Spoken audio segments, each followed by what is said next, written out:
Taiwan विवाद के बीच America ने अपने कई खतरनाक कमांडोज को भारत भेज दिया है। अमेरिकी स्पेशल फोर्सेस के इन कमांडोज के भारत पहुंचते ही चीन बेचैन हो गया है। इन कमांडोज के भारत पहुंचने की टाइमिंग से चीन के होश उड़ गए हैं। आपको याद होगा कि अक्टूबर में भारत और अमेरिका की सेनाओं के बीच उत्तराखंड में चीनी सीमा के पास एक बड़ा युद्धाभ्यास होने वाला है, लेकिन अब उससे पहले ही अमेरिकी कमांडोज का एक दल भारत पहुंचा है। आपको बता दें कि ये अमेरिकी कमांडोज एक और युद्धाभ्यास करने भारत पहुंच गए हैं। इस अभ्यास का नाम वज्र प्रहार है। भारत और अमेरिका के बीच हो रहे वज्र प्रहार युद्धाभ्यास में अमेरिका के स्पेशल फोर्सेस ग्रुप यानी एसएफजी और स्पेशल टैक्टिक्स स्क्वाड्रन के कमांडोज हिस्सा ले रहे हैं, तो वहीं भारत की तरफ से पैरा स्पेशल फोर्सेस के कमांडो इस युद्धाभ्यास में शामिल हो रहे हैं। यह खतरनाक युद्धाभ्यास 8 अगस्त से शुरू हो चुका है।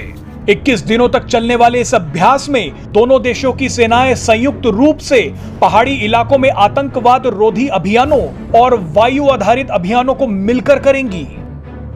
इस वीडियो में आपको दिखाएंगे कि भारत और अमेरिका की स्पेशल फोर्सेस के ये कमांडो कितने खतरनाक हैं और कैसे इन्होंने चीन को बेचैन कर दिया है।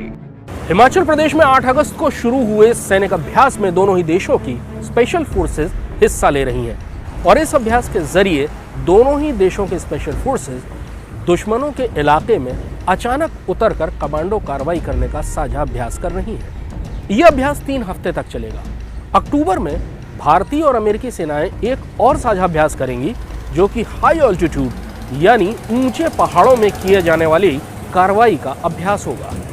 इन दोनों ही अभ्यासों की टाइमिंग बहुत महत्वपूर्ण है। भारत और चीन पिछले 2 साल से लद्दाख यानी हिमालय के ऊंचाई वाले इलाके में एक दूसरे के आमने सामने हैं। वहीं ताइवान के मुद्दे को लेकर अमेरिका और चीन के बीच में तनाव लगातार गहराता जा रहा है और अगर ये तनाव युद्ध की दिशा में आगे बढ़ा तो सुदूर पूर्व के इस इलाके में अमेरिका के लिए सबसे विश्वसनीय सैनिक सहयोगी भारत ही होगा। भारत और अमेरिका वैसे भी कई किस्म के सैनिक समझौतों से जुड़े हुए हैं।